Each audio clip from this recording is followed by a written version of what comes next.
이르시되 진실로 너희에게 이르노니 너희가 돌이켜 어린 아이들과 같이 되지 아니하면 결단코 천국에 들어가지 못하리라.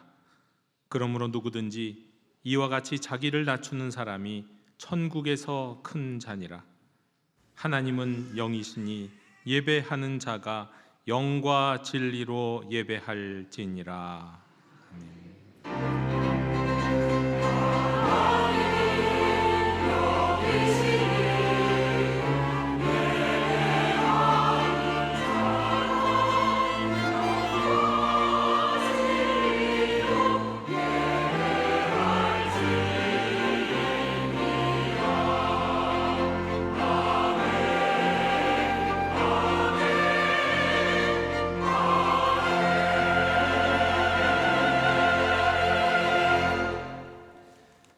은혜로우신 하나님 아버지, 5월 첫 주 어린이 주일에 저희 모두가 주님 앞에 나왔습니다. 오늘 이 시간이 우리 모두가 어린아이와 같이 순전한 마음으로 주님 앞에 서는 예배 되게 하여 주시옵소서. 세상의 계산과 염려, 굳어진 마음과 복잡한 생각을 내려놓고 아버지를 신뢰하는 아이처럼 주님의 은혜에 진동하는 시간 되게 해 주시옵소서. 주님, 저희가 예배 드릴 때 꾸밈 없이 고백하게 하옵시고, 저희가 찬양 드릴 때 맑은 감사가 솟아나게 하시며, 저희가 기도할 때에 하나님을 참으로 의지하게 하여 주시옵소서.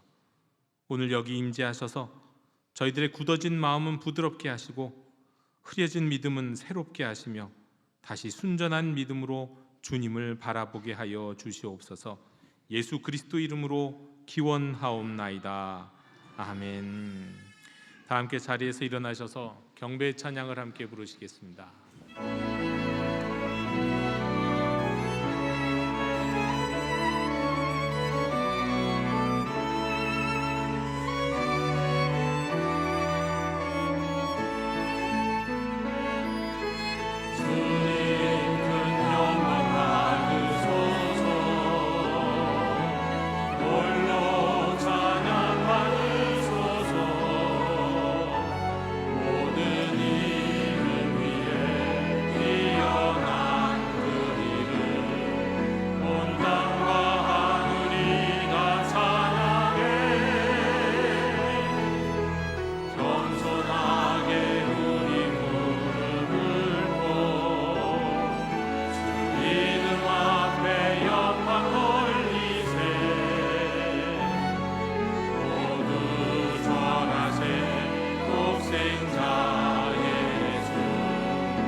은혜로우신 하나님 아버지, 오늘 어린이 주일에 주님 앞에 서며 저희의 마음을 조용히 돌아보기를 원합니다.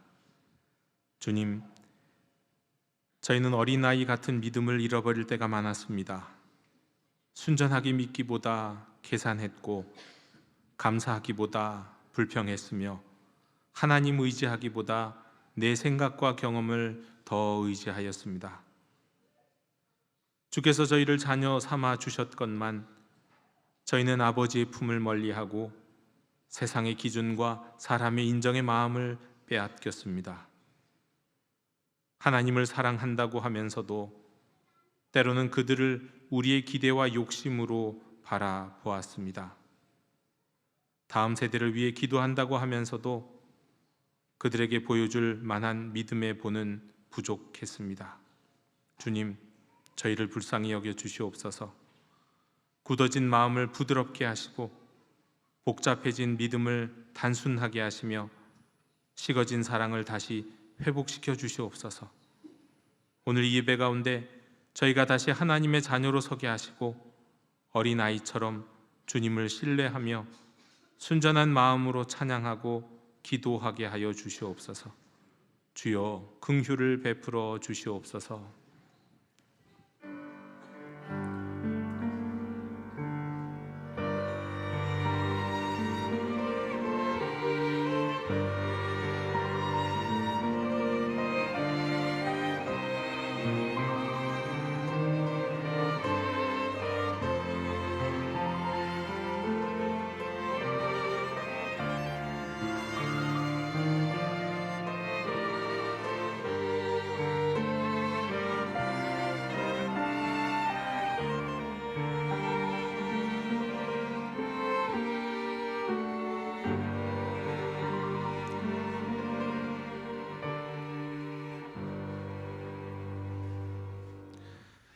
내가 그들에게 한 마음을 주고 그 속에 새 영을 주며 그 몸에서 돌 같은 마음을 제거하고 살처럼 부드러운 마음을 주어 내 율례를 따르며 내 규례를 지켜 행하게 하리니 그들은 내 백성이 되고 나는 그들의 하나님이 되리라.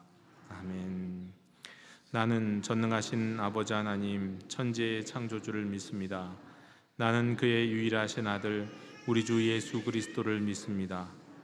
그는 성령으로 잉태되어 동정녀 마리아에게서 나시고 본디오 빌라도에게 고난을 받아 십자가에 못 박혀 죽으시고 장사된 지 사흘 만에 죽은 자 가운데서 다시 살아나셨으며 하늘에 오르시어 전능하신 아버지 하나님 우편에 앉아 계시다가 거기로부터 살아있는 자와 죽은 자를 심판하러 오십니다. 나는 성령을 믿으며 거룩한 공교회와 성도의 교제와 죄를 용서받는 것과 몸의 부활과 영생을 믿습니다. 아멘. 다 함께 자리에 앉으셔서 성시교독 96번을 교독하시겠습니다. 보라, 자식들은 여호와의 기업이요 젊은 자의 자식은 장사의 수중의 화살 같으니 이르시되 진실로 너희에게 이르노니 너희가 돌이켜 어린아이들과 같이 되지 아니하면 그러므로 누구든지 이 어린아이와 같이 자기를 낮추는 사람이 또 누구든지 내 이름으로 이런 어린아이 하나를 영접하면 또 아비들아 너희 자녀를 노엽게 하지 말고 오직 주의 교훈과 훈계로 양육하라. 그리하면 늙어도 그것을 떠나지 아니하리라. 아멘.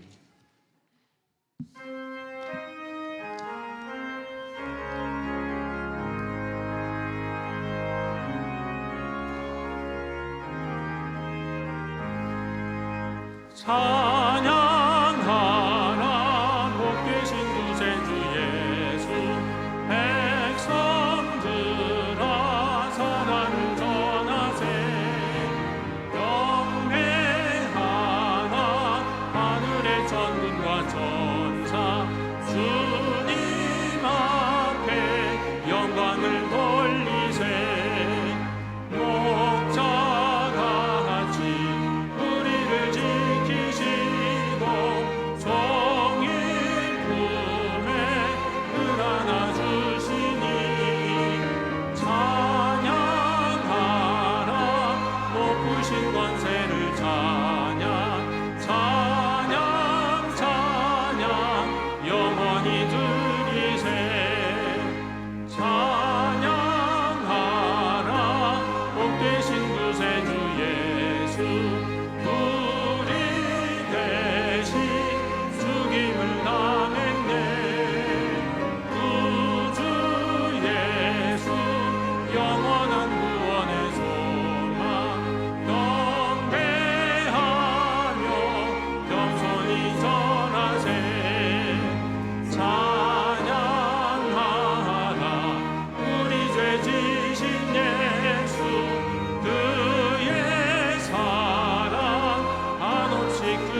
사랑과 은혜에 충만하신 하나님 아버지, 만물이 푸른 생명력으로 옷을 갈아입는 아름다운 5월의 첫 주일, 저희를 주님의 거룩한 보좌 앞으로 불러주시니 감사합니다.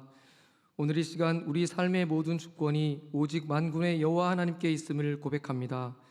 우리의 짧은 생각과 계획, 수고하고 무거운 짐을 내려놓고 우리의 앞길을 가장 선한 길로 인도하시는 주님을 전적으로 의지하오니 이 예배를 통하여 하나님의 임재를 경험하게 하시고 영원히 변치 않는 주의 사랑에 의지하여 새로운 삶의 용기를 얻는 시간이 되게 하여 주시옵소서.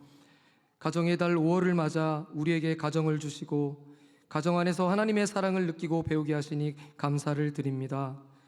성도들의 가정이 하나님의 평안과 사랑이 넘치는 작은 천국이 되게 하여 주시옵소서.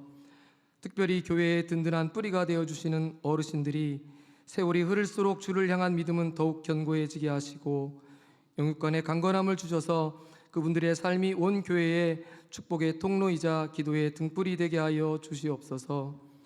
주님, 5월 첫 주일을 어린이 주일로 지키게 하시니 감사합니다.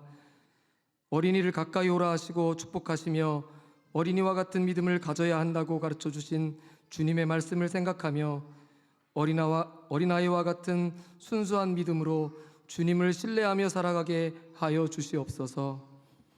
복음이 흔들리는 세상 가운데 놓여진 우리의 다음 세대들이 오직 주의 말씀 위에 견고히 서게 하여 주시고 이를 위해 아이들을 사랑으로 섬기는 교역자와 선생님들에게 하늘의 지혜와 새 힘을 공급하여 주시고 다음 세대가 하나님 나라의 귀한 주인공으로 세워지는 기쁨이 우리 영도교회에 충만하게 하여 주시옵소서.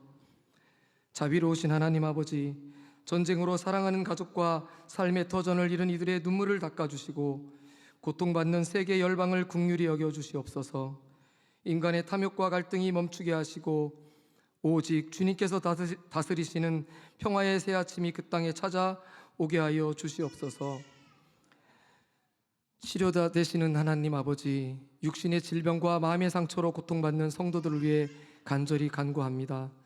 아픈 부위마다 주님의 능력의 손으로 안수하여 주시고 보이지 않는 마음의 눈물까지 따스하게 어루만져 주시옵소서. 모든 아픔은 떠나가고 하늘의 평안과 온전한 회복의 역사가 일어나게 하여 주시옵소서. 생명의 말씀을 선포하실 박경원 담임 목사님을 성령의 권능으로 붙들어 주시옵소서. 선포되는 말씀마다 성령의 은혜가 강같이 흐르게 하시고 그 말씀이 우리의 삶의 어두운 구석을 비추는 생명의 빛이 되게 하여 주시옵소서. 말씀을 듣는 저희 모두가 오직 주님의 통치 아래 순종하는 복된 시간이 되게 하여 주시옵소서. 이 시간 곡조 있는 기도로 하나님께 영광을 돌리는 할렐루야 찬양대를 축복합니다. 찬양대의 찬양이 천사들의 노래처럼 거룩하고 아름답게 울려 퍼지게 하여 주시옵소서. 예배를 돕기 위해 낮은 자세로 헌신과 수고를 아끼지 않는 주님의 자녀들을 축복해 주시길 원하오며 우리의 가정의 주인이 되어 주시는 예수님의 이름으로 기도드립니다. 아멘.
영광이 영원히 아버지의 것입니다.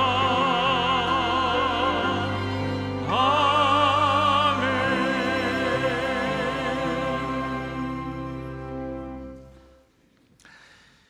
교회 실천을 전해드리겠습니다. 우리 예배하는 공동체 영도교회 주일 예배에 오신 모든 분들을 축복하고 환영합니다. 우리 교회는 매일 묵상하는 교회고 또 가정 예배를 드리고 또 주중 기도회를 통해서 우리 믿음을 실천하는 교회입니다. 우리 수요 기도회가 있고 또 우리 금양로 기도회가 있습니다. 오늘 사부 예배 때는 우리 청장년과 우리 장년들이 함께 드리는 함께 드림 예배가 있습니다. 우리 남선교회가 헌신하는 시간도 있겠습니다. 또 성찬식이 준비되어 있습니다. 다음 주 예배는 이 시간 다음 주 3부 예배는 온세대 예배로 우리가 하나님 앞에 함께 드립니다. 어버이 주일로 지키면서 온세대가 함께 하나님 앞에 이 자리에서 예배하도록 하겠습니다. 조금 있다가 우리 유아 세례식이 있겠습니다. 우리 5월 성경 공부 주일 클래스가 다음 주일에 있는데 다음 주 오후 2시에 예수님 시대의 조세제도, 세금제도라는 주제로 나강서 목사님이 특강 해주시겠습니다. 많은 분들이 참석하시면 좋겠습니다. 전교인 체육대회 물품 후원을 받고 있습니다. 우리 전교인이 하나 되는 축제장을 준비하면서 더욱 풍성하게 할 경품 및 후원 물품 보내주실 분들은 기다리고 있으니까 알려주시고 보내주시면 좋겠습니다. 축하합니다. 우리 임예인 양, 우리 임종만 장로님, 김경숙 권사님의 딸이 오는 토요일 결혼합니다. 신도림에서 결혼합니다. 우리 많은 우리 축복의 발걸음을 부탁드리겠습니다. 우리 그 밖에 모임 및 안내하는 우리 주보와 또 화면을 참고하시면 되겠습니다. 이상으로 교회 실천은 모두 전해드렸고 바로 이어서 말씀드린 바대로 우리 유아 세례 예식을 우리가 하나님 앞에서 진행하도록 하겠습니다. 제가 호명을 하면 우리 부모님은 제가 아이의 이름을 호명하면 부모님은 일어서 주시기 바랍니다. 그런데 미리 일어선 부모님도 있어요. 네, 아이들이 가만히 있지 않기 때문에 우리 다 이해하시죠? 네, 감사합니다. 우리 아이의 이름을 호명하면 우리 부모님은 딱 일어서 주시면 좋겠습니다. 정윤우, 김서원, 황유한, 김혜연, 허아윤. 사람들이 예수께서 만져주심을 바라고 어린아이들을 데리고 오매 제자들이 꾸짖건을 예수께서 보시고 노하시어 이르시되 어린아이들이 내게 오는 것을 용납하고 금하지 말라. 하나님의 나라가 이런 자의 것이니라 하셨습니다. 이 예식은 우리 그리스도께서 세운 것입니다. 믿음으로 의롭다 하심을 얻는 인증입니다. 구약시대에 아브라함의 자손이 할례를 받을 특권이 있었던 것처럼 이 복음의 은혜 아래 있는 성도의 자손에게는 이 예식을 행하는 특권이 있습니다. 그리스도께서는 모든 민족에게 세례를 베풀라고 하셨으니 이 모든 민족에게는 유아들이 배제가 될 수 없겠습니다. 또한 유아들을 축복하사 천국의 백성은 이와 같아야 한다고 하신 바 있습니다. 또한 사도 또한 한 집안의 모두에게 세례를 베푼 바 있습니다. 이에 우리 부모의 믿음과 결단 아래서 우리가 유아 세례를 베풀겠습니다. 부모는 자녀를 위하여 기도하고 또 함께 기도하며 자녀에게 본을 보이고 하나님이 주시는 힘을 얻어서 힘써 주님의 성품과 훈계 안에서 자라게 할 것을 다짐하면서 우리 참여하시기 바랍니다. 자, 이제 부모님들은 오른손을 들고 서약하시겠습니다. 네, 믿습니다. 네, 서약합니다로 대답하시기 바랍니다. 여러분은 이 자녀가 예수 그리스도의 피로 씻음과 성령님의 새롭게 하는 은혜를 받아야 할 것을 믿습니까? 여러분은 지금 이 자녀를 하나님께 바치고 겸손한 마음으로 하나님의 은혜를 의지하며 친히 경건한 본을 보이기를 힘쓰며 그리스도 안에서 믿음으로 양육하기로 서약합니까? 네, 손을 내려주시기 바랍니다. 우리 장로님 등단해 주시고 우리 한 가정씩 우리 앞으로 나와 주시기 바랍니다.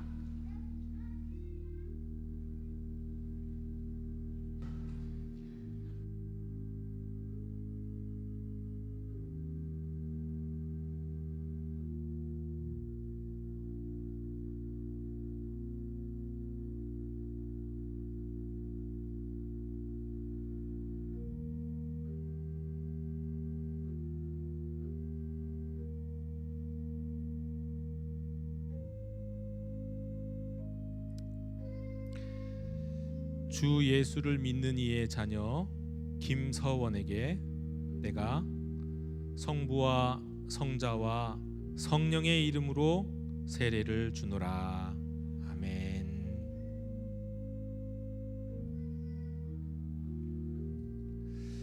주 예수를 믿는 이의 자녀 김혜원에게 내가 성부와 성자와 성령의 이름으로 세례를 주노라.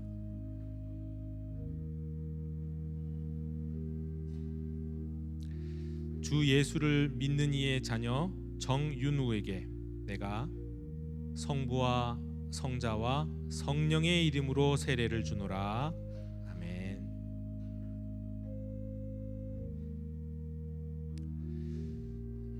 주 예수를 믿는 이의 자녀 허아윤에게 내가 성부와 성자와 성령의 이름으로 세례를 주노라.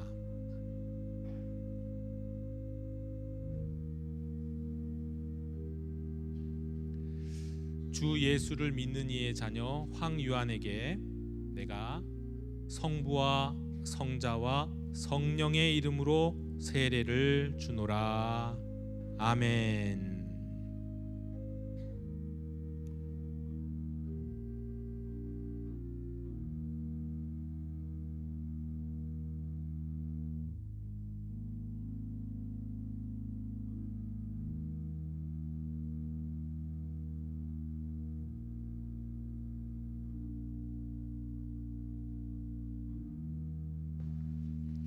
이제 선포합니다.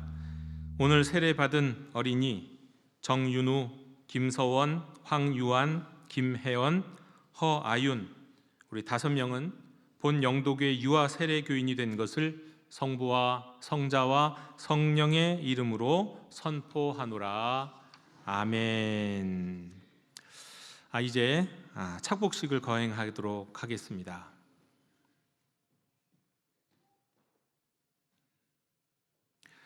이 흰옷은 주님의 보혈로 희게 됨과 우리 새하늘과 새 땅에서 흰옷 입은 주님의 백성됨을 상징합니다.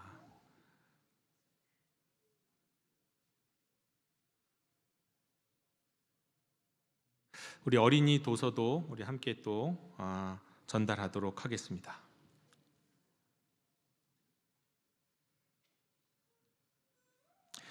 이제 부모님은 뒤를 돌아봐 주시기 바랍니다.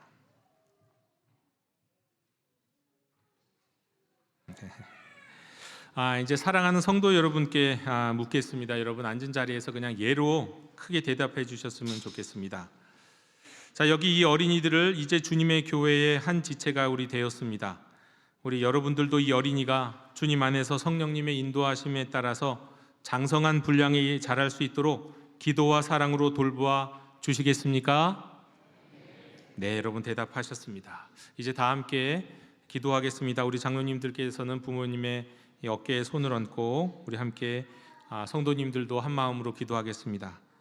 자비로우신 하나님 아버지, 감사와 영광을 받아 주시옵소서.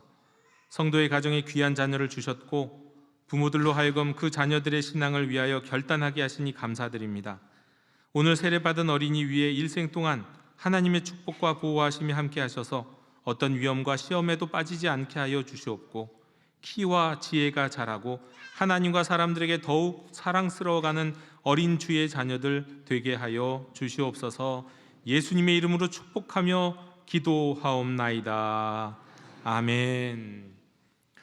이 시간 우리 준비하신 꽃다발과 선물을 함께 우리 구역장님들 또 함께 준비하도록 하겠습니다.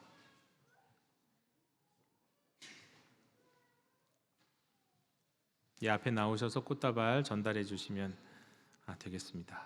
예.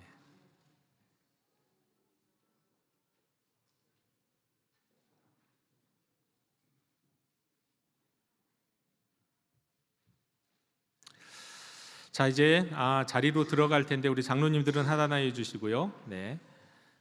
우리 부모님들이 자리로 들어갈 때 여러분 제가 사실 유아 세례라 좀 빨리 하는 겁니다. 빨리 진행하는데요. 우리 자녀들이 자리로 들어가서 저 뒤로 여러분의 눈에 보이지 않을 때까지 힘차게 축복의 박수를 쳐주시기 바랍니다.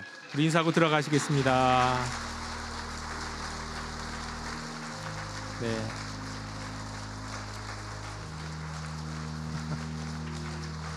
아이고, 네.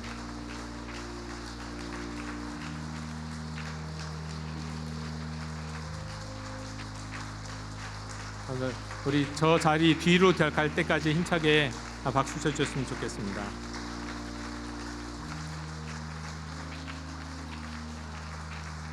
감사합니다. 축복합니다. 자, 이어서 우리 다 함께 자리에서 일어나시면서 말씀을 위한 찬송 함께 부르실 때는 먼저 우리 주님 평화 인사를 나누시겠습니다. 주님의 평화를 빕니다.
오늘 우리에게 주시는 하나님의 말씀은 마태복음 21장 12절로 17절의 말씀입니다. 예수께서 성전에 들어가사 성전 안에서 매매하는 모든 사람들을 내쫓으시며 돈 바꾸는 사람들의 상과 비둘기 파는 사람들의 의자를 둘러 엎으시고 그들에게 이르시되 기록된 바 내 집은 기도하는 집이라 일컬음을 받으리라 하였거늘 너희는 강도의 소굴을 만드는도다 하시니라. 맹인과 저는 자들이 성전에서 예수께 나아오매 고쳐주시니 대제사장들과 서기관들이 예수께서 하시는 이상한 일과 또 성전에서 소리질러 호산나 다윗의 자손이여 하는 어린이들을 보고 노하여 예수께 말하되 그들이 하는 말을 듣느냐. 예수께서 이르시되 그렇다. 어린 아기와 젖먹이들의 입에서 나오는 찬미를 온전하게 하셨나이다 함을 너희가 읽어본 일이 없느냐 하시고 그들을 떠나 성 밖으로 베다니에 가서 거기서 유하시니라. 아멘. 자리에 앉으시겠습니다.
아멘. 우리 형제자매 여러분, 한밤중에 밤이 깊었는데 창밖에서 들리는 구급차 사이렌 소리를 들어보셨습니까? 조용하던 골목이 갑자기 이제 소란해지고 잠을 청하던 사람들도 갑자기 또 눈을 뜨게 되고, 또 차들은 급히 길을 비키거나 자리를 빼주거나 합니다. 그때 어떤 사람은 이불 속에서 인상을 찌푸리면서 이런 말을 할 수도 있습니다. 아, 왜 이렇게 시끄러워? 일찍 자는 사람들 생각도 좀 해주지. 꼭 저렇게 요란하게 시끄럽게 들어와야 되나? 이렇게 말이죠. 그런데 같은 사이렌 소리를 전혀 다르게 듣는 사람들이 있습니다. 아픈 가족 곁에서 발을 동동 구르던 사람, 숨이 가빠지고 있는 아버지의 손, 어머니의 손을 붙들고 있는 자녀, 119에 전화해놓고 제발 좀 빨리 와 달라고 기다리는 사람에게 있어서 이 사이렌 소리는 소음이 아닙니다. 그렇죠? 살 길이 열리는 소리고 희망의 소리고 도움이 다가오는 소리입니다. 같은 소리입니다. 같은 사이렌 소리인데 왜 이렇게 다르게 들게 되는 것일까요? 소리 자체가 달라서입니까? 당연히 아니죠. 그 소리를 듣는 사람의 상태가 다르기 때문입니다. 그 소리를 듣는 사람의 마음이 다르기 때문입니다. 자기에게는 아무 일도 없다고 생각하는 사람에게 그 소리는 귀찮은 소음일 수 있습니다. 그러나 살려달라고 기다리는 사람에게 그 소리는 은혜의 소식입니다. 그런데 꼭 자기 이야기가 아니라고 할지라도요, 사실 저도 그렇고 여러분들 그렇고 많은 분들은 이게 내 이야기는 아닐지언정 그래도 혹시 누가 아픈가 보다, 좀 빨리 저 구급차가 빨리 도착해서 빨리 좀 저 아픈 사람 누군지 모르겠지만 지금 긴급한 사람이 있는 것 같은데 하면서 이렇게 같이 마음 아파해 줄 수 있고 그럴 수 있잖아요. 이럴 수도 있는 겁니다. 근데 여러분, 여하간 똑같은 소리가 있는데 왜 이렇게 반응이 다르냐는 겁니다. 오늘 본문도 오늘 성경도 우리에게 사실 이런 질문을 던지고 계십니다. 예수님이 성전에 들어오셨어요. 그런데 예수님 앞에서 사람들의 반응이 갈라져요. 어떤 사람이 환영했습니까? 반겼습니까? 맹인과 저는 사람이 예수님께 막 나왔습니다. 기뻐하면서 찾아왔어요. 그리고 고침을 받았어요. 또 어떤 사람이 예수님을 환대했습니까? 어린아이들이 호산나 다윗의 자손이여 하면서 찬양을 하면서 지금 나왔습니다. 여러분이 어린아이들이 호산나 다윗의 자손이여 찬양한 거 이게 보통 일 아닙니다. 아마도 성경을 가만히 보면 예수님이 이 이야기를 들었던 것, 이 고백을 들었던 것은 언제 있었던 일입니까? 성전에 들어오시기가 아니라 예루살렘 들어가실 때, 그때는 이제 사람들이 막 옷도 깔아주고 나뭇가지도 이렇게 하면서 호산나 다윗의 자손이여 했겠지만 적어도 성전 안에서는 그런 사람 없었을 것 같아요. 왜냐하면 성전 안에서는 눈치가 보이거든요. 다른 사람들의 시선이 보이거든요. 그래서 아무도 호산나 다윗의 자손이여 못하고 있는 겁니다. 그런데 어린아이들만, 철없는 어린아이들만 호산나 다윗의 자손이여 했다는 거예요. 아이들은 눈치를 볼 필요가 없었거든요. 그들이 들었던 거, 부모님이 외쳤던 거, 사람들이 말했던 거, 그리고 자신들도 느끼 있는 바를 그냥 고백한 겁니다. 호산나 다윗의 자손이요. 여러분이 병든 사람들에게나 어린아이들에게 있어서 예수님이 오셨다는 소식은 굉장히 기쁜 소식이었습니다. 구원의 소식이었고 그야말로 그달이 기다리고 있던 하나님 나라가 가까이 왔다, 바로 이런 소식이었어요. 그런데 대제사장과 서기관들은 달라요. 그들은 예수님이 하시는 일을 보고도 기뻐하지 않습니다. 아이들의 찬양을 듣고도 감격하지 않습니다. 오히려 불편해하고, 아니 오히려 화를 냅니다. 화를 내요. 여러분, 같은 예수님이 오셨잖아요. 같은 성전에 지금 있는 거잖아요. 같은 은혜의 현장 아닙니까? 예수님이 바로 은혜니까, 하나님이 우리에게 보신 선물 은혜니까, 은혜가 바로 은혜의 본질이 바로 여기 앞에 오셨는데, 그 은혜의 현장에서 어떤 사람은 회복되어 살아나고 어떤 사람은 찬양을 하고 어떤 사람은 더 굳어집니다. 왜 그렇습니까? 은혜가 없어서가 아니라는 거예요. 주님이 오시지 않아서도 아닙니다. 문제는 그 은혜 앞에서 그 영혼이, 그 마음이 어떻게 반응하느냐에 달려 있는 겁니다. 저는 오늘 이것을 이렇게 부르고 싶습니다. 은혜에 공명하는 마음. 좀 어렵죠? 근데 공명 제가 벌써 몇 번 말씀드렸잖아요. 공명이 뭡니까? 쉽게 말하면 여기서 진동하고 있는 것을 같이 진동해 주는 게 공명이에요. 여기서 울리면 같이 울리는 거예요. 뭐 여기에다가 뭐 고유 진동 주파수가 맞아야 되느니 이런 말도 있지만 복잡하게 하지 말고 그냥 울리면 같이 울리는 거. 예수님이 진동하시면 같이 진동하는 거, 그게 공명이에요. 근데 여러분, 여기 성전이 어떤 곳이고요? 지금 예수님이 이 자리에 오셨잖아요. 여러분, 예수님이 은혜잖아요. 예수님이 오셨으면 그 자리에 무엇이 있겠습니까? 당연히 진동이 있죠. 천지를 창조하신 하나님의 아들이 그 자리에 오셨는데, 그분이 말씀하시는데 어떻게 거기에 진동이 없겠습니까?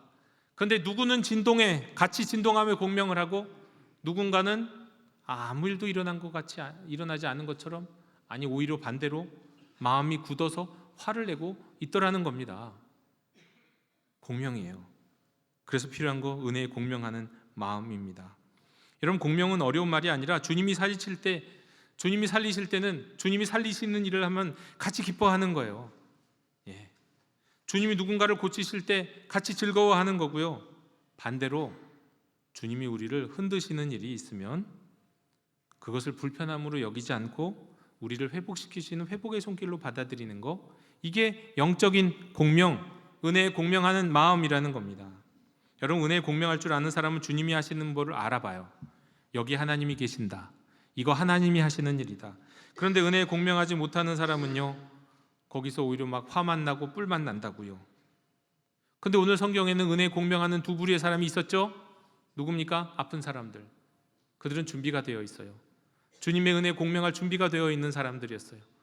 그래서 주님이 진동이 있는 그 성전의 자리에 오셨을 때 그 앞에 나갔고, 주님이 진동하셨을 때 같이 진동함으로 치유함을 얻었어요. 또 어린아이들은 너무 단순하잖아요. 정치적인 거 계산할지 모르잖아요. 내가 여기서 이런 말 했다가는 대제사장과 서기관들이 화를 낼지도 모르는데, 찍힐지도 모르는데, 그런 거 생각 안 하잖아요. 그저 주님이 여기 계시니, 우리가 기다리던 하나님의 아들이 여기 오셨으니, 메시아가 오셨으니 너무 기쁘다 하면서 호산나 다윗의 찬송하는 겁니다. 여러분, 호산나가 무슨 뜻입니까? 구원하소서, 우리를 구원해달라. 다윗의 자손이여가 무슨 뜻입니까? 메시아란 뜻이에요. 우리가 기다리고 있던 하나님의 아들 메시아, 왕이라는 뜻이에요. 왕이시여 여기 오셔서 우리를 구원하소서. 이거 어마어마한 고백이잖아요. 성전에서 이렇게 어린이들이 고백하고 있다는 겁니다. 은혜에 공명한 사람은 이랬다는 거예요. 그러나 은혜에 공명하지 못한 사람들은 성을 내고 심지어 예수님한테서 가서도 왜 저 아이들이 저렇게 고백하고 있는데 아무 말 안 하고 그걸 받아들이고 있느냐, 아무 말 안 하고 있느냐, 성질을 내더라는 겁니다. 자, 은혜에 공명하는 사람. 자, 좀 더 구체적으로 여러분, 하나님의 은혜에 공명하면 그 공명하는 사람에게는, 그 공명하는 역사의 자리에는 어떤 일이 일어날까요? 첫 번째로, 여러분, 은혜에 공명하게 되면 예배가 살아납니다. 다른 것보다가 예배부터 살아나요. 여러분, 예수님이 성전에 일단 들어오셨습니다. 근데 성전에 오셔서 그냥 지나치지 않으세요. 무슨 일을 하셨냐면, 오늘 말씀에 따르면 성전 안에서 사고 파는 사람들을 내쫓았어요. 뭘 사고 팔았을까요, 여러분? 돈을 갖고 와갖고 성전에서 제물로 드릴 수 있는 흠없는 제물로 돈을 산 거예요. 산 거. 그리고 어떤 사람은 그걸 팔았고요. 성전 안에서 파는 제물은 말하자면 미리 도장을 찍은 거예요. 인증받은 거예요. 이건 흠없는 제물이다. 그러니까 이건 하나님께 제물로 드려도 된다. 근데 바깥에서 자기 집에서 제물을 갖고 오면 그게 흠이 있다고, 혹시나 흠이 있다고 그러면 어떻게 합니까? 흠이 있으면 문제가 생기잖아요. 그 다시 가져가기도 힘들고 잡아먹을 수도 없고 너무너무 힘드니까 아예 그런 모든 불편함을 내려놓고 성전에서 그냥 제물을 사는 거예요.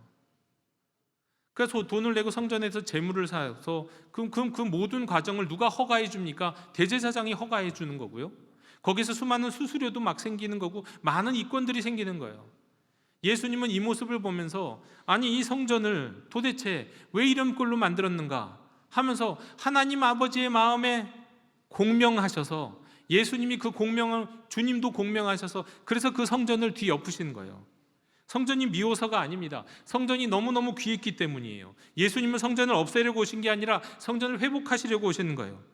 근데 성전은 어떤 곳이어야 합니까? 기도하는 집이고 하나님께 나오는 집이고 하나님께 나와서 치유받고 은혜를 얻고 함께 공명함으로 새로워지는 역사가 일어나는 곳이어야 하는데, 그래서 무너진 사람이 다시 일어나야 되는데 여기를 장사치들의 장소로 만든 거예요. 이익을 남기는 곳으로 만든 거예요. 가난한 사람들에게 가스라이팅 해갖고 그들에게 헌금을 더 막 어떻게든 걷어내려고 하는 막 이런 일들이 저지러진 그것이 바로 성전이었던 거예요. 그 시대에 말이죠. 예수님이 진동하신 거예요. 하나님의 역사에, 하나님의 마음에 진동하시고 공명하셨어요. 그래서 성전을 회복하셨어요. 기도는 사라지고 이익을 주고받는 일만 가득했던, 은혜는 사라지고 부유해지기만 했던 성전 말이죠. 예수님이 상을 엎으신 건 단순히 물건 엎으신 게 아닙니다. 온 성도들이 예배를 통해 하나님 앞에 나아가야 되는데 그것에 욕심이, 이익이, 사람들의 거래가 가득 차갖고 참된 예배의 자리로 나가지 못하도록, 하나님께 나아가지 못하도록 길을 막고 있으니까 그 가로막고 있는 것을 보시면서 우리 예수님이 화가 나신 거죠. 하나님의 마음으로, 하나님의 마음에 공명하셔서 그 일을 행하시는 거예요. 그래서 예배를 회복하시는 거예요. 예배의 자리를. 그런데 그렇게 예배 자리가 회복되니까 무슨 일이 벌어집니까? 14절에 맹인과 젖는 자들이 성전에서 예수께 나오매 예수님께서 고쳐주시는 일이 일어난 거예요. 주님께 나오매 그들은 예수님이 하시는 일을 보고 예수님이 하시는 말씀을 보며 공명했어요. 예수님이 계시니 거기에 진동이 있었을 거 아니에요. 그 진동에 그들도 진동함으로 주님 앞에 나와왔어요. 그러더니 주님이 그들을 고쳐주셨어요. 성전에서 다시 사람이 살아나는 거예요. 여러분, 성전의 회복은 건물이 세워지는 데 있는 게 아닙니다. 단지 사람이 많아지는 데 있는 게 아니에요. 사람들이 주님께 나와서 마음이, 몸이 공명함으로 말미암아 회복되고 치유되는 역사, 다시 살아나는 역사가 있을 때 그게 성전이 회복되는 것이고 그게 예배가 회복되는 겁니다. 여러분, 예배는 하나님이 우리를 부르시는 자리입니다. 주님의 부르심 그 자체가 진동이잖아요. 그 진동에 여러분이 응답하셔서 공명하셔서 예배 자리로 나온 거잖아요. 그러면 더 진동하고 더 공명하고 그 더 많은 은혜를 얻고, 그래서 우리의 작아진, 약해진, 쇠약해진, 시들어버린 영혼이 살아나야 되는 거잖아요. 그런데 그렇지 못한 경우가 너무 많고 오히려 예배가 죽는 경우들이 있어요. 여러분, 예배가 죽으면 형식만 남습니다. 익숙한 순서만 남아요. 나에게 익숙한 어떤 기득권, 아니면 내가 늘 드렸던 방식, 이것만 남아요. 그래서 예배 빠지지 않고 드렸다, 나는 오늘도 예배 빠지지 않았다 하는 자기 위로만 남아요. 예배가 형식이 되면 그렇게 되는 겁니다. 그리고 예배가 형식이 되면 어떻게 되냐면 사람들이 자꾸 예배를 소비하려고 해요. 여러분, 예배는 소비의 대상이 아닙니다. 소비의 대상은 뭡니까? 백화점 가시고 마트에 가면, 저도 갑니다. 가면 이것저것 구경하고 살 건 사고 그러면서 즐기잖아. 이거 소비하는 거잖아요. 예배를 그렇게 소비하려고 하는 분들이 있어요. 여러분, 예배는 소비가 아니라 공명해야 되는 거예요. 하나님의 은혜와 하나님의 진동에 같이 공명하고 같이 떨리는 거, 그게 예배입니다. 그러기 위해서 하나님 임재 앞에 멈출 줄 알아야 되고, 하나님의 은혜 앞에 마음을 열을 줄 알아야 되고, 하나님의 은혜 앞에서 내 생각도 잠시 내려놓을 수 있어야 하는 거예요. 그리고 무엇보다 예배를 통해 내 인생의 주님은 내가 아니라 하나님이십니다, 하나님이 나의 참된 주님이십니다 고백하면서 내 인생의 주권을 자꾸 하나님께 양도해 드리는 그런 일이 있을 때 우리가 하나님의 진동에 같이 진동하며 온전한 예배를 드리고 되는 거예요. 공명할 수 있게 되는 거예요. 형제자매 여러분, 오늘 예배가 그런 예배 되기를 원합니다.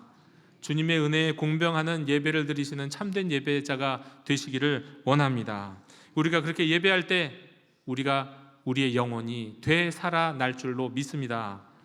두 번째로, 은혜에 공명하게 되면 무슨 일이 벌어지냐? 예배가 회복될 뿐만 아니라 찬양이 터져 나옵니다. 주님의 은혜에 공명하여 예배가 살아날 때 함께 살아나는 것, 대표적인 것 찬양이에요. 여러분, 오늘 성경 본문에서 찬양이 살아난 사람이 있습니다.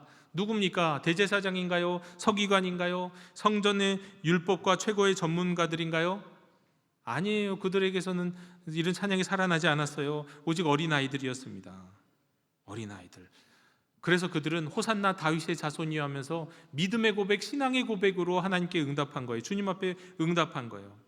성전을 가장 잘한다고 생각했던 사람들은 예수님을 알아보지 못했습니다. 성경을 가장 많이 한다고 생각했던 사람들은 성경의 주인이신 예수님을 놓쳤어요. 그런데 어린아이들은 진동하시는 주님께 앞에서 같이 진동하며 공명했어요. 그래서 찬양을 하게 되었어요. 찬양. 여러분, 찬양은 단지 노래를 잘 부르는 거 아니에요. 찬양은 아름다운 음악과 화려한 음악으로 드리는 거 아니에요. 찬양은요, 고백이에요. 하나님께 반응하는 거예요. 하나님의 은혜에 공명하는 거예요. 이 공명과 고백이 없으면 찬양은 노래예요. 그런데 예수님이 이 성전에 가셔서요, 이 성전에 수많은 찬양들이 있었습니다.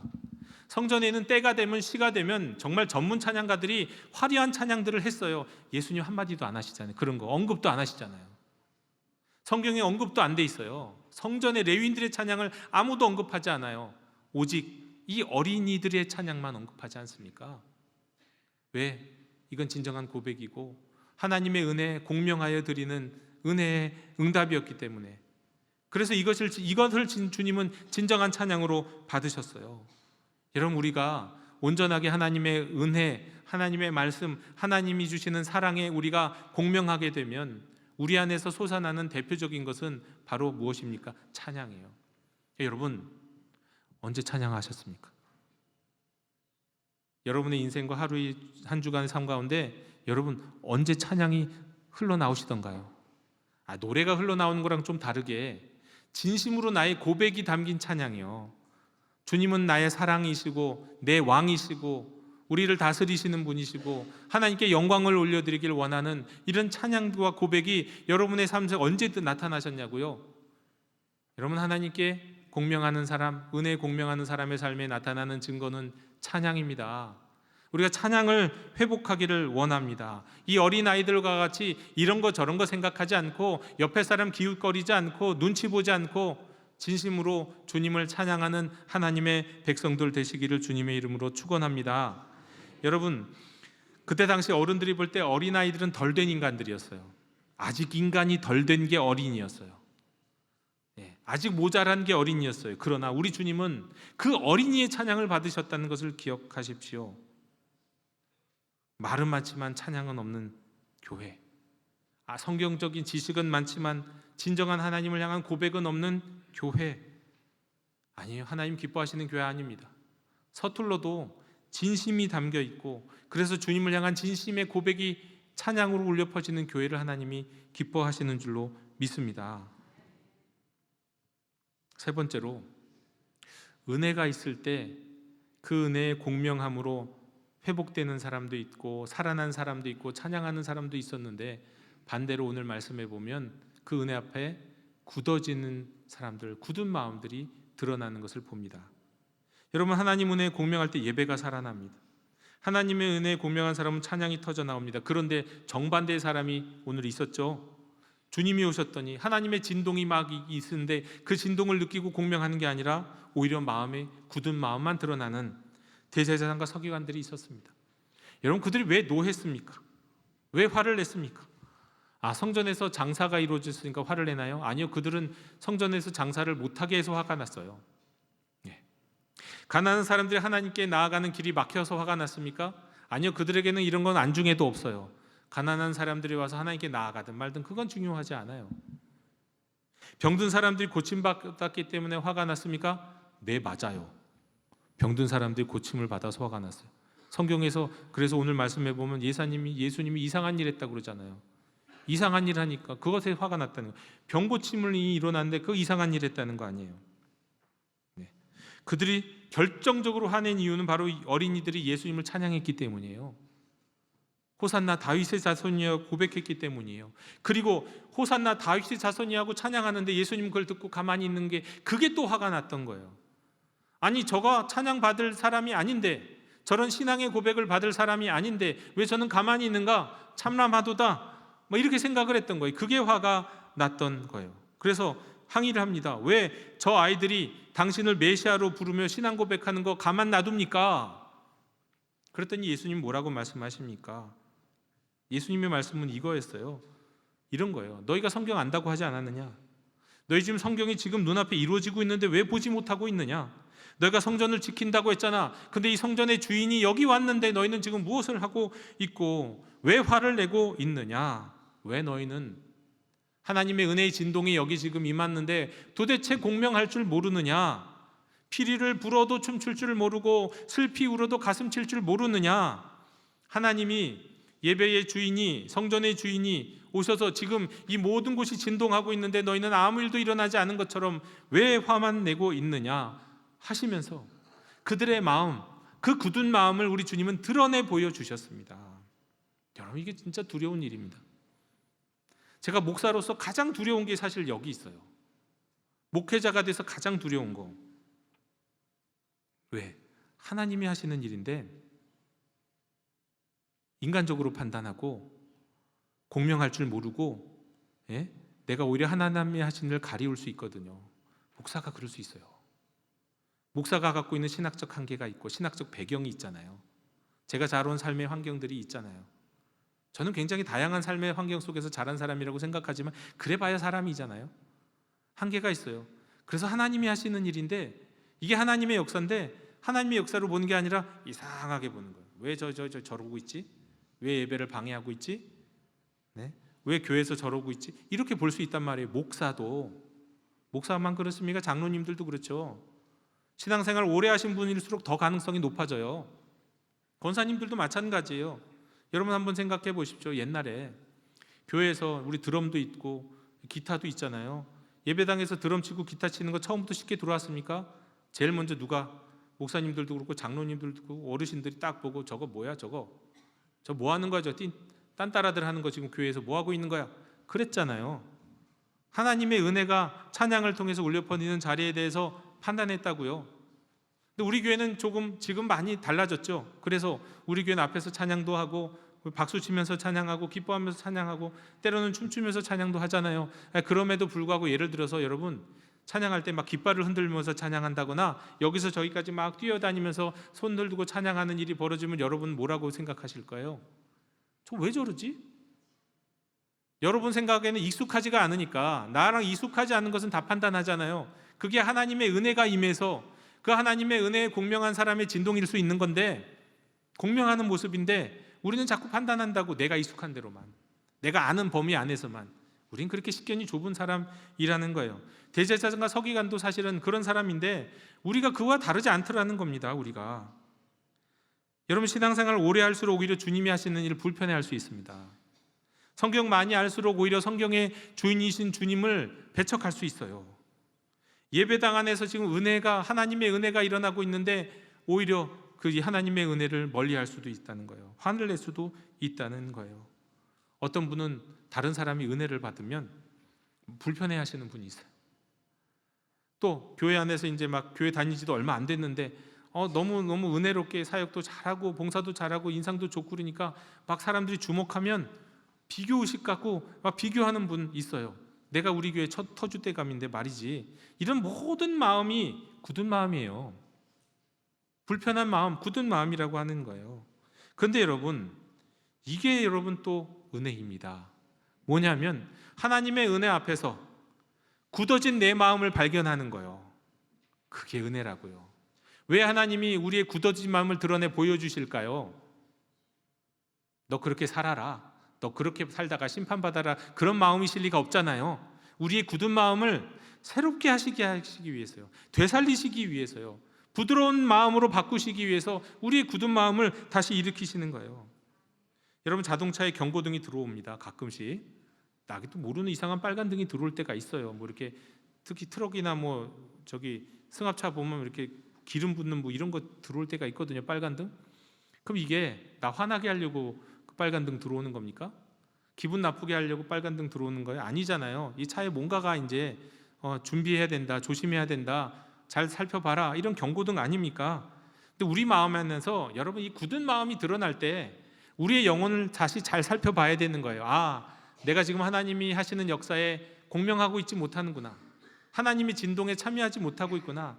내 안에서 굳은 마음, 불편한 마음, 괜히 화가 나는 마음, 교회 안에서 성도 안에서 말이에요. 특별히 이런 마음 들 때마다 하나님이 이 굳은 마음을 나에게 가르쳐 주셔서 이제 되살아나게 하시려나 보다, 하나님이 나를 되살리시려나 보다, 이렇게 은혜롭게 생각할 수 있다는 것이죠.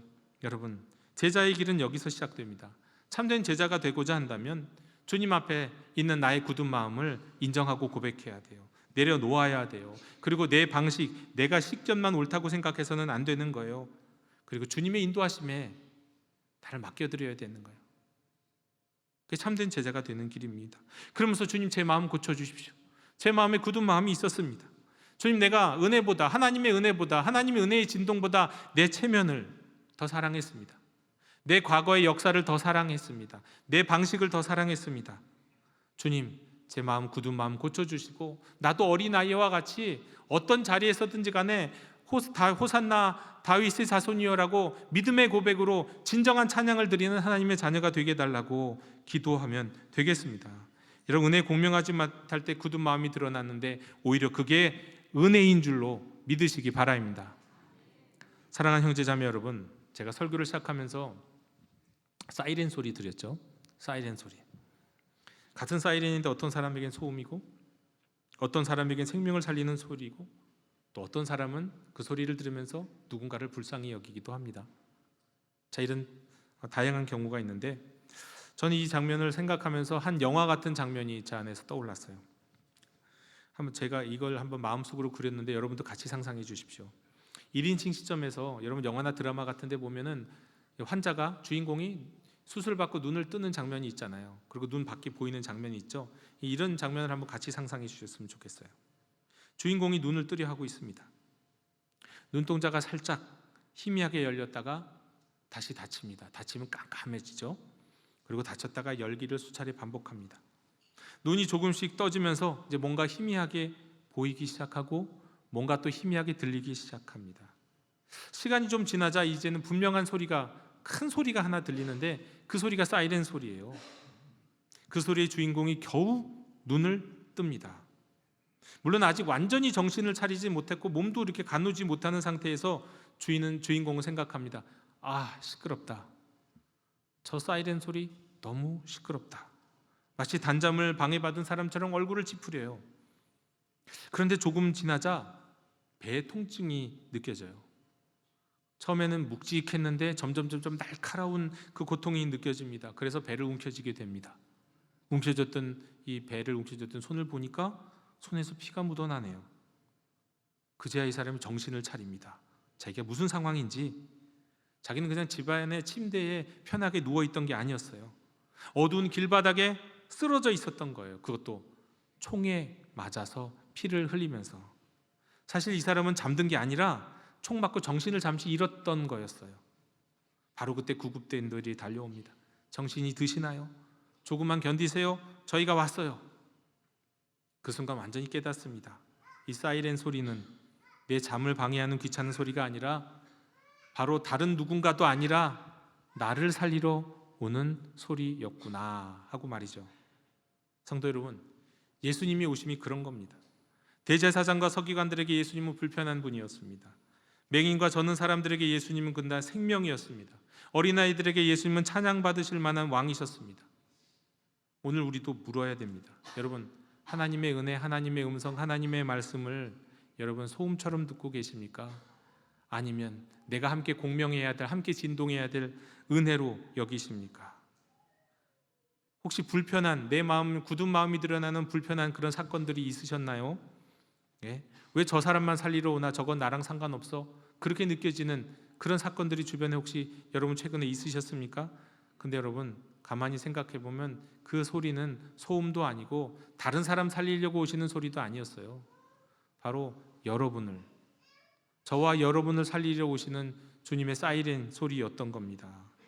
그 소리를 통해 동시에 누군가를 살리시지만, 누군가에게 은혜를 베푸시지만 동시에 우리의 마음도 두드리고 계시는 것이란 사실을 여러분 기억하셔야 됩니다. 하나님의 은혜는 누구 한 사람에만 임하는 게 아니에요. 우리 교회 안에서 누군가 하나님의 은혜를 받았다면 그것을 함께 보는 우리도 하나님의 은혜 앞에 함께 서는 겁니다. 그런데 그 은혜에 공명할 수 있는 사람은 그 마음이 부드러운 마음이요, 축복된 마음이지만 굳은 마음으로 거절하는 것은 예수님을 거절하는 것일 수 있어요. 그러나 여기서도 주님, 우리가 은혜가 되는 것은 무엇입니까? 그 굳은 마음이 드러났을 때 그때가 또 기회다. 하나님 앞에 나의 굳은 마음을 내어드리고, 주님, 이 은혜의 현장에 내가 왜 감사하지 못하고 내가 하나님의 말씀에 찬양하지 못합니까? 나의 굳은 마음을 받으시고 내 영을 새롭게 하옵소서. 내 정직한 영을 새롭게 하시고 부드럽게 하여 주옵소서. 하나님의 말씀하시면, 하나님의 역사하시면, 하나님의 은혜가 있는 모든 자리에 주님의 은혜에 공명할 수 있는 마음 되게 하여 주옵소서. 기도하시고 다시 결단하고 다시 출발할 수 있는 은혜의 사람들, 은혜에 공명하는 우리 성도님들이 다 되시기를 주님의 이름으로 축원합니다. 아멘. 하나님 아버지, 오늘 말씀 앞에서 저희 마음을 살피게 하시니 감사합니다. 주님이 은혜로 오셨는데도 우리가 불편해하고 판단하고 굳어진 마음으로 서 있었을 때가 있었음을 고백하오니 용서해 주옵소서. 이제 우리 마음을 부드럽게 하시고 어린아이처럼 순전하게 주님을 바라보며, 그래서 예배가 살아나고 찬양이 회복되는 인생 되게 하여 주옵소서. 예수님의 이름으로 기도하옵나이다. 아멘. 이 시간 응답의 찬송 288장 부르시며 봉헌하시겠습니다.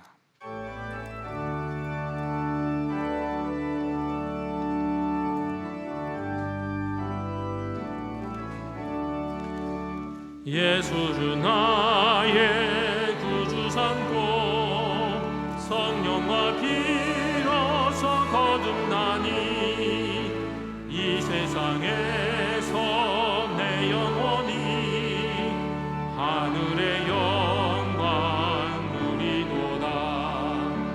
이것이 나의 간증이요, 이것이 나의 찬송일세. 나 사는 동안 끊임없이 구주를 찬송하리로다. 온전히 주께 맡긴 내 영, 사랑의 음성을 듣는 중에 천사들 왕래하는 것과 하늘의 영광 보리로다. 이것이 나의 간증이요, 이것이 나의 찬송일세. 나 사는 동안 끊임없이 구주를 찬송하리로다.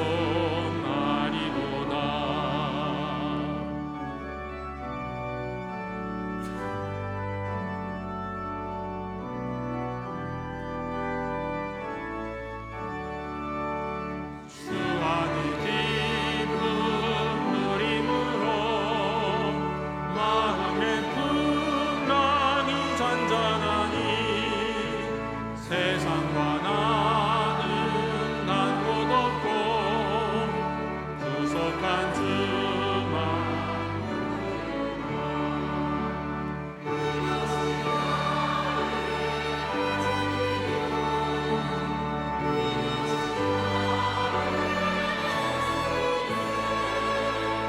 나 사는 동안 끊임없이 구주를 찬송하리로다.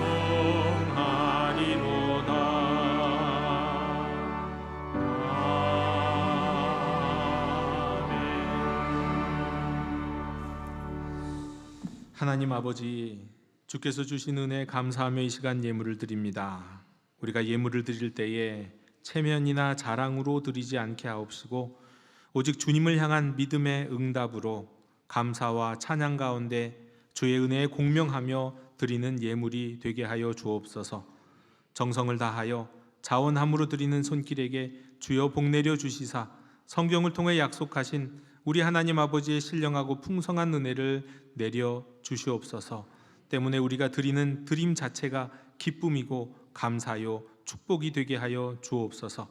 나아가 저희가 드리는 물질과 우리의 마음과 우리의 헌신이 항상 주님의 은혜에 공명하는 것 되게 하여 주옵시고, 교회와 다음 세대와 복음의 일을 위하여 이 예물을 귀하게 쓰임받게 하여 주시옵소서.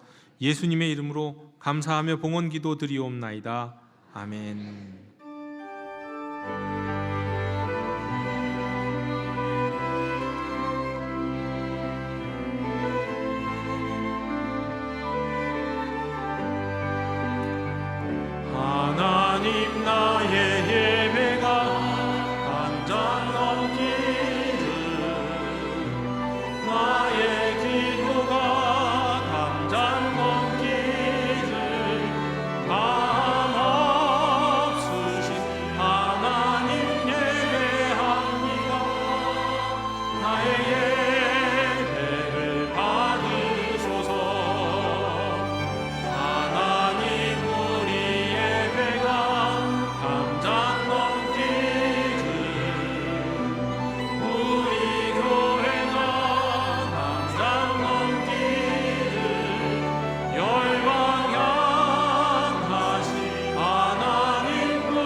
사랑하는 형제자매 여러분, 이제 우리는 예배 자리를 떠나서 일상의 자리로 나아갑니다.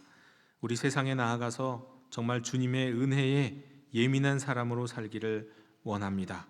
예배가 삶으로 이어지고 입술에는 호산나의 찬양이 있고 우리의 마음에는 어린아이와 같은 순전함이 있고 우리의 걸음에는 주님을 따르는 제자의 겸손이 있는 그러한 인생, 그러한 일상을 살아가는 성도들이 다시 되시기를, 은혜에 공명하는 삶을 이루시기를 주님의 이름으로 축원합니다.